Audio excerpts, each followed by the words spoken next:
Physician and amateur diver experienced a most extraordinary event, 40 feet beneath the ocean. The divers got too close and the eel got tangled up in his glove. While trying to get the eel off the diver's glove, I ran out of air. I forgot all about, in the excitement of fighting with the eel, I forgot about air. I didn't experience fear at this point. I was excited about whether I would make it or not. But the worst I expected was to pass out, which some divers do when they run out of air. So I relaxed and started up, and I didn't become excited or fearful until the Fort Lauderdale tour pulled over, and I started looking up through the glass ports at all these people, and I don't know who was putting on a show for who. Apparently I was the showpiece this day because the announcer was announcing, "Look at the divers."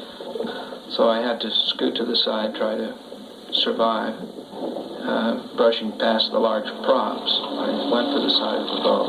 Speedboat decided to squeeze between the tour boat and our anchored boat. I just broke the surface in time to see the front of the boat right at my head. I rolled forward, the boat struck me, and I slid right down the center of the boat, and I went through the prop. This drove me down in the water approximately 40 feet. All kinds of thoughts went through my mind. I was worried about what was happening, and I realized that I was dying, that this was death.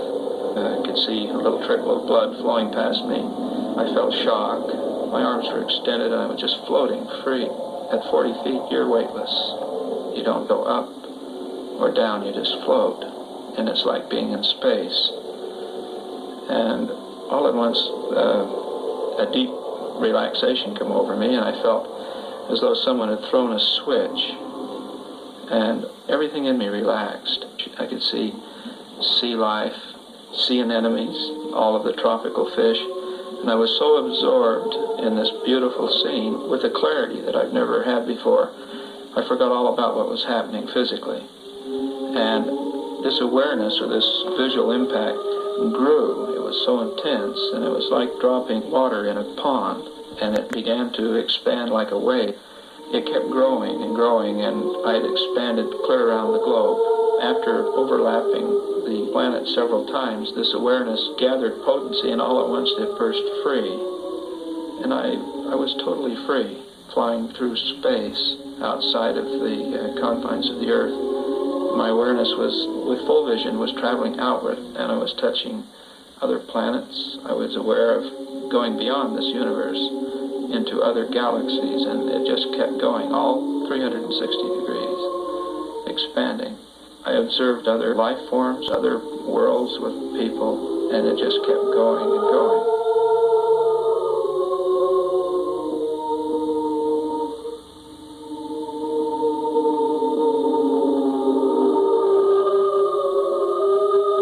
I was shaken away from this when I felt a hand reach up and grab my shoulder, and then I was aware of someone pushing me, pulling me through the water and pushing me to the surface.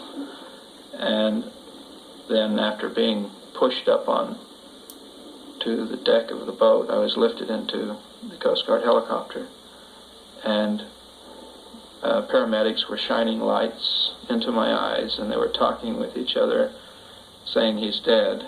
And all the time I'm very awake, and I'm literally to myself shouting, "I'm okay." But they don't, my voice isn't working, nothing's happening. And until they landed on the hospital pad and used the respirator on me, I was still quiet. And then all at once, this switch that turned off, all of a sudden I felt it turn on, and the life force jumped back into my body. It was like sort of an electric shock. As a doctor, I realized that it's not an easy thing to explain how something like this can happen. Logically, you do not survive after 4 or 5 minutes without air. The only explanation that I have is that in this experience, my body did, in fact, shut off.